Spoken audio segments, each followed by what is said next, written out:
Boa tarde, vamos para mais uma meditação da Bíblia. Hoje a gente vai estudar um pouco sobre a chuva temporã e a chuva serôdia.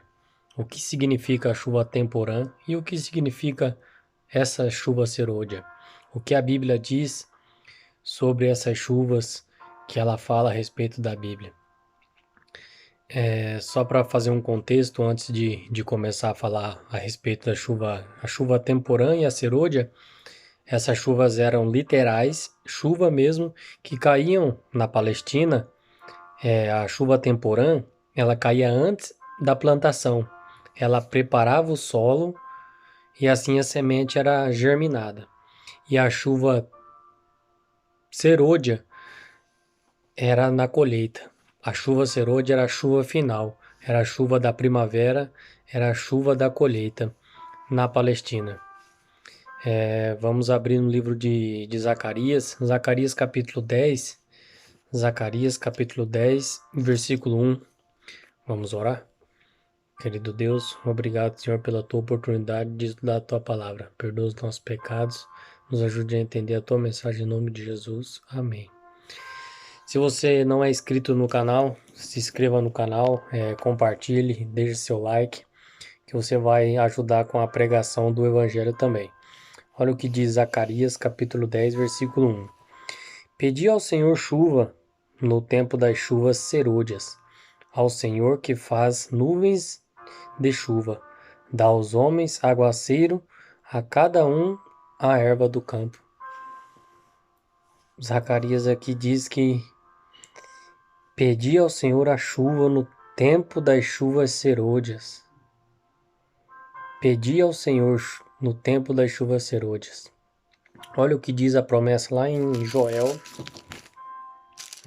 capítulo 2, versículo 23 e versículo 28.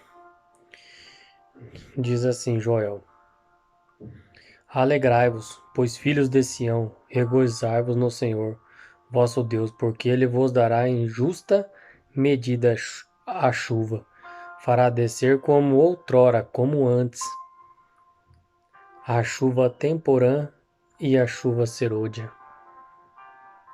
Olha o que diz o verso 28. E acontecerá depois que derramarei o meu espírito sobre toda a carne, sobre vossos filhos e vossas filhas profetizarão, vossos velhos sonharão e os vossos jovens terão visões. A promessa, a primeira parte da promessa de Joel aqui, dessa profecia de Joel, se cumpriu no dia do Pentecostes. Lembra que Jesus separou 12 discípulos, Jesus trabalhou com os discípulos estavam cheios de pecados, cheios de engano da própria pessoa. Eles não estavam preparados. E o interessante é que Deus ele chama pessoas que não estão preparadas. Deus ele não olha o exterior, ele olha o interior, o que você pode ser, o que você pode se tornar. Deus ele não olha para um ser humano do jeito que eu e você olha. Deus olha totalmente diferente. Deus não vê um bêbado como um bêbado, como um qualquer. Deus não olha para um drogado como qualquer pessoa. Ele olha o interior. Ele olha o que essa pessoa pode ser, um instrumento nas mãos dele. Assim como eu ou como você. Às vezes,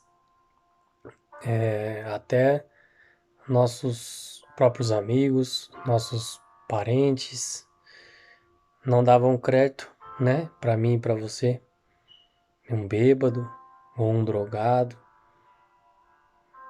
Mas Deus ele muda a nossa história. Olha o que diz Oséias. Vamos lá para o livro de Oséias. Livro de Oséias, capítulo 6. Oséias, capítulo 6, versículo 1. Oséias capítulo 6, versículo 3. Diz assim: Conheçamos e prossigamos em conhecer ao Senhor. Como a alva, a sua vinda é certa, e ele descerá sobre nós como chuva serôdia que rega toda a terra. Deus, ele descerá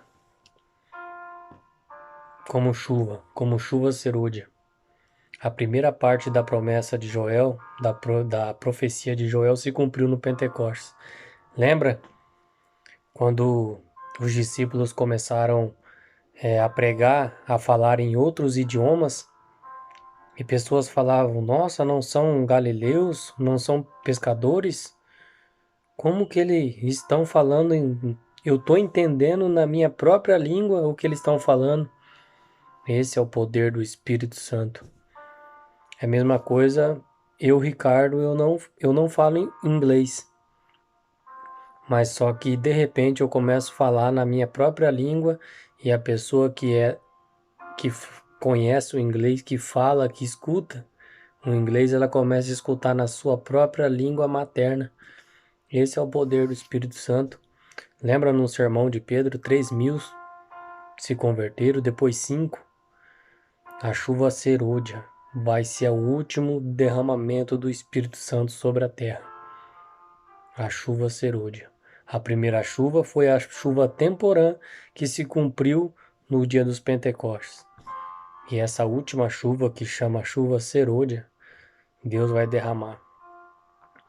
Vai derramar, mas Deus só vai derramar a chuva serôdia naqueles que estiverem preparados, aqueles que estiverem buscando.